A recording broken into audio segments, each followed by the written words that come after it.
नमस्कार दोस्तों, आज हम आपको बताने जा रहे हैं कि कंस पूर्व जन्म में कौन था और परशुराम ने कंस को क्यों दिया था शिव का धनुष। प्राचीन समय की बात है। समुद्र मंथन के समय कालनेमी नाम के एक असुर का भगवान विष्णु के साथ भयंकर युद्ध हुआ। उस युद्ध में असुर कालनेमी मारा गया, पर उसके गुरु शुक्राचार्य ने मृत संजीवनी विद्या द्वारा पुनः जीवित कर दिया। उसके बाद वह असुर ब्रह्मा जी की तपस्या करने चला गया।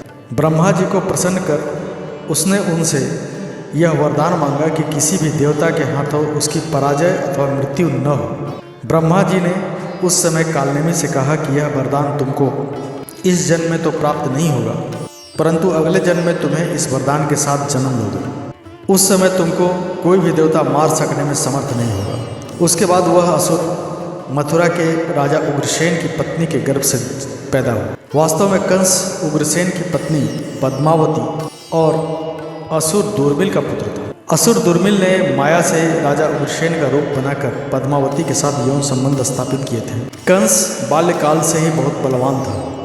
वह मल्ल युद्ध में निष्णात था।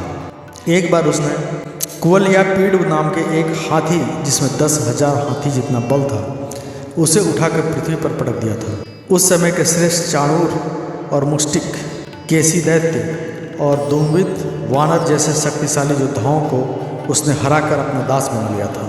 एक बार कंस अपने बाहुबल के अहंकार में चूर होकर महेंद्रगिरी पर्वत पर जा पहुंचा। उस पर्वत पर भगवान परशुराम तपस्या कर रहे थे। कंस ने महेंद्रगिरी पर्वत को पृथ्वी पर से उठाकर अपने हाथों पर धारण कर लिया, जिसके कारण से परशुराम की तपस्या भंग हो गई। परशुराम की आंखों में प्रलय के समान क्रोधाग्नि को देखकर कंस को अपनी भूल का एहसास हो गया। वह परशुराम के चरणों में गिर गया और अपनी भूल के लिए क्षमा मांगने लगा। तब परशुराम ने क्षमा करते हुए उसे एक धनुष दिया। वह धनुष कोई सामान्य धनुष नहीं था, जिसका भार 3 लाख मन के बराबर था। परशुराम ने कंस से कहा कि अगर तू इस धनुष पर प्रत्यंगिचा चढ़ाने में सफल हुआ तो मैं तुमको जीवित छोड़ दूंगा। उसके बाद कंस ने देखते ही देखते वह धनुष अपने हाथों में उठा लिया और उस पर प्रत्यंचा भी चढ़ा दिया। तब परशुराम ने वह कंस को धनुष दे दिया और कहा कि एक दिन एक बालक तुम्हारे राज्य में आएगा और वह यह धनुष खेल खेल में ही तोड़ देगा। उस दिन तुम यह समझना कि वह बालक कोई और नहीं, तुम्हारा काल है, और उसी बालक के द्वारा तुम्हारी मृत्यु होगी। उसके बाद कंस वह धनुष अपने साथ मथुरा ले गया। उसने वह धनुष मथुरा के रंगेश्वर महादेव में रखवा दिया था। जब श्री कृष्ण और बलराम आकर अक्रूर के साथ मथुरा आए तो उस समय उस मंदिर में यज्ञ हो रहा था और शिव धनुष की पूजा होने वाली थी।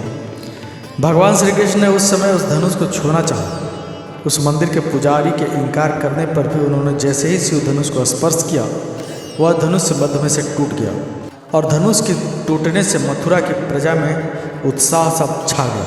अब सबको विश्वास हो गया कि मथुरा में कंस का काल आ चुका है। तो मित्रों, हमारा यह प्रयास आपको कैसा लगा कमेंट करके ज़रूर बताएं। वीडियो को लाइक कर दें, चैनल को सब्सक्राइब करके बेल आइकन दबाना न भूलें, ताकि वीडियो संबंधित नोटिफिकेशन आपको हमेशा मिलती रहे। धन्यवाद।